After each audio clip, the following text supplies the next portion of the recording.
Hello, everybody. I was a little bit nervous about getting up here and speaking to you guys, mainly because I'm not used to speaking to a mixed group of men and women. But then I got to thinking about it, and if you men are anything like my husband Ian, I figure you won't be listening to a thing I say anyway. So I have a word for the women today. Leviticus 6:10 says, "In the morning, after the priest on duty has put on his official linen clothing and linen undergarments, he must clean out the ashes of the burnt offering." Sweeping, dusting. Now, here's a story to which women can relate. We may not like to do it, but we know how. It's kind of in our job description. And so we do it, sometimes well, except when it comes to cleaning out the cobwebs of our mind. Those recollections, remembrances, reflections, happy ones, sad ones, proud ones, guilty ones, unfinished ones. The ashes of the past, holy relics of days gone by, the things that we hold on to, and like Mary, the mother of Jesus, we ponder them in our heart. Memories. Like coals no longer burning but still warm to the touch, we eke out any remaining usefulness and still return. Still return, poking them, turning them over, trying to coax them back into the flames that they once were, until there's nothing left but a cold pile of dirt. Their time has gone. They will never be the flames that they once were. In Isaiah 43, verses 1 through 17, God recounts all the things that he had done for his people, Israel. And then in verses 18 and 19, he says something amazing. He says, "But forget all that.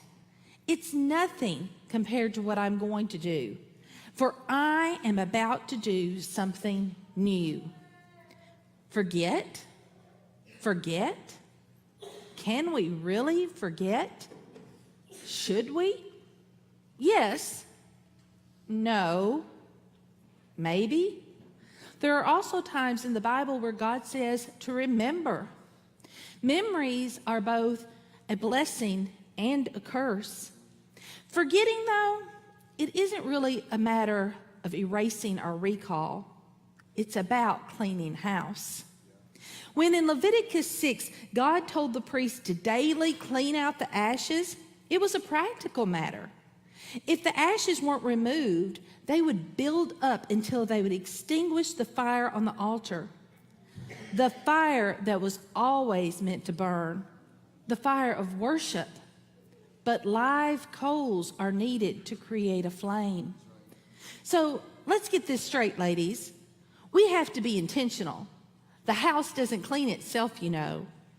Every day, every single day, we have to rake out the reservoirs of our minds. We can be thankful for the good times. We can learn from the bad, but we can't camp in the middle of memory lane. We have to choose to obey God. Like Paul says in Philippians 3, we have to forget the past and look forward to what lies ahead. You get it, don't you? You understand? It's about cleaning house. The dust of yesterday, whether it's dust from a birthday party or dust from a funeral, it's still dust. If we leave it there, it will become dirt and then grime and then filth. It's dust and it has to be wiped away.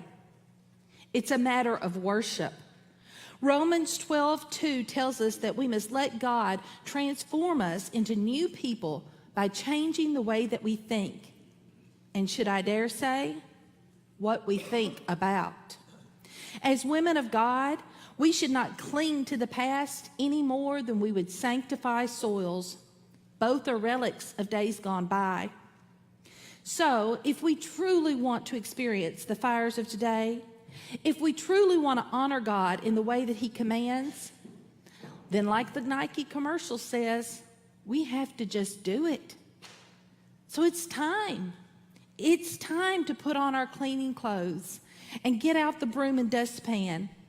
It's time to take out the ashes of yesterday. We have to sweep. We have to dust. We have to clean out the old in order to make way for the new. It's time. It's time to let go of the past so God can start a fire in you.